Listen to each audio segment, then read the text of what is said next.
گزشتہ ہفتے کے کچھ ایام ارض مقدسہ سرزمین انبیاء شام، جس کا موجودہ نام سیریا ہے، وہاں گزارنے کا موقع اور شرف حاصل ہوا۔ یہاں جو لوگ بستے ہیں ان میں کثرت کے ساتھ لوگوں کا نسب نامہ کسی نہ کسی پیغمبر سے ملتا ہے، تو اس وجہ سے ان میں صبر، حوصلہ، متانت، سنجیدگی اور ظاہری صوری حسن، جمال، خوبصورتی، زبان و بیان کی فصاحت، یہ سب کچھ ان کو ورثے میں ملا ہے۔ اور آج ارض مقدس شام بہت ابتلا میں ہے۔ اس وقت سخت سردی کا موسم ہے اور وہ جس طرح سے گزارا کر رہے ہیں انتہائی دردناک صورتحال ہے۔ باب الہوا کے ذریعے سے ہم شام میں داخل ہوئے تھے۔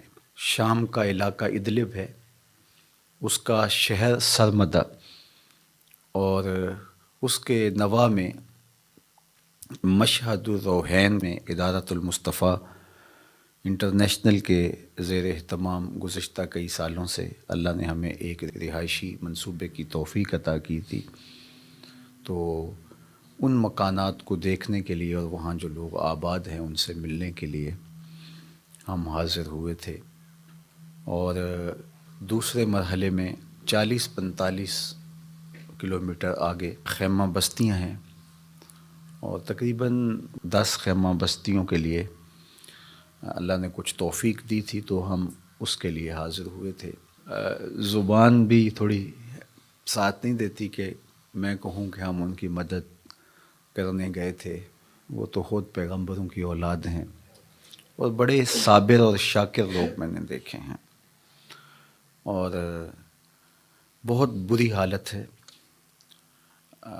دلدل بنی ہے زمین میں بارشوں کی وجہ سے، بعض علاقوں پہ برف باری ہو رہی ہے، اور تا حد نظر خیمے ہی خیمے ہیں جہاں انسانیت سسک رہی ہے۔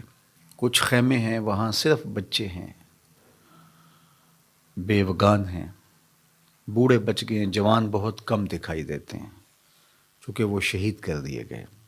ایسے کئی بچوں سے ہمیں ملے کہ جن کے خاندان کا کوئی فرد بھی زندہ نہیں تھا۔ کئی بچے ایسے بھی ہم نے دیکھے کہ جنہوں نے اپنے ماں باپ کو اپنی آنکھوں کے سامنے شہید ہوتے دیکھا تھا، اور کچھ بچے ہیں کہ وہ دیواروں کی طرف مسلسل دیکھے جا رہے ہیں۔ تو یہ ایک عجیب سی درد کی کیفیت ہے۔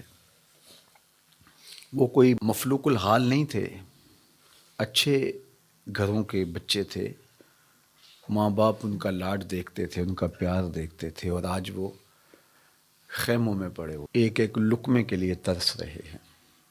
کچھ بچے تو مجھے بھولتے نہیں ہیں۔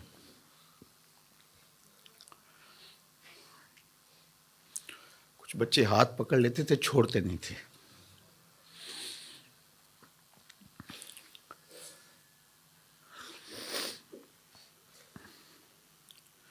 دکھاں دے گل ٹلیاں بنو، دکھاں دے گل ٹلیاں بنو، چپ چپیتے آ جاندے نے، ساری وستی ٹا جاندے نے۔ کچھ منظر ہوتے ہیں جو الفاظ کے ساتھ بیان کر دیے جاتے ہیں، اس کا نقشہ کھینچ دیا جاتا ہے، لیکن کچھ مناظر جو آنکھیں دیکھتی ہیں ان کو بیان کرنے سے زبانیں قاصر ہوتی ہیں۔ تو اب میں آپ سے جب کہ ہم کلام ہو رہا ہوں تو میری روح بھی ان خیموں کے بیچوں بیچ کہیں بھٹک رہی ہے، اور میرے خیال بھی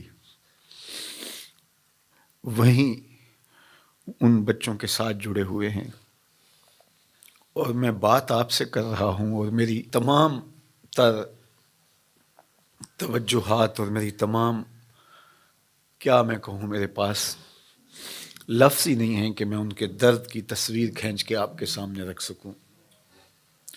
بارگاہ عزت میں دعا ہے اللہ اس امت کے لیے رحم فرما۔ میں آپ سے کہوں گا کہ اپنی ایک ایک سانس کو حضور کی امت کے لیے وقف کرو. یہ طے کر لو کہ ہم ساری زندگی حضور علیہ السلام کی امت کے مجبور اور لاچار لوگوں کو کھڑا کرنے کے لیے اللہ تعالیٰ کی طرف سے دی ہوئی استطاعت کے ساتھ پوری زندگی بسر کریں گے. اللہ نے ہمیں بڑا کچھ دیا ہوا ہے. آج ہمارے گھروں کے اندر کتنی آسودگی ہے. ہمیں 3 وقت کا برابر کھانا نصیب ہے. تو یہ ہمیں سوچ لینا چاہیے کہ ہمیں اپنے لیے اب نہیں سوچنا، ہم نے حضور کی امت کے لیے سوچنا ہے. اور میرے بزرگ فرمایا کرتے تھے کہ جو حضور کی امت سے پیار کرتا ہے اللہ کے رسول اس سے پیار کرتے ہیں. آپ میرے بچوں سے پیار کریں تو میرے دل میں آپ کے لیے محبت پیدا ہوتی ہے کہ نہیں ہوتی؟ تو آپ اگر حضور علیہ السلام کی امت سے پیار کریں تو کتنی شفقت سے حضور نوازیں گے. تو کاش آسودہ لوگ اس کو سمجھیں. اس میں ایک اتنی طمانیت بھی ملتی ہے، ان کاموں میں آپ کو اتنا سکون قلب ملتا ہے.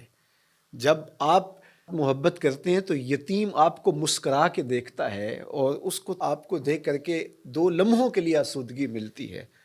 تو آپ کو نہیں اندازہ کہ عرش سے کتنی رحمتیں اترتی ہیں، کتنا کرم آپ پر برستا ہے اور آپ کو کس قدر جو ہے وہ اللہ کی رحمتیں نصیب ہوتی ہیں.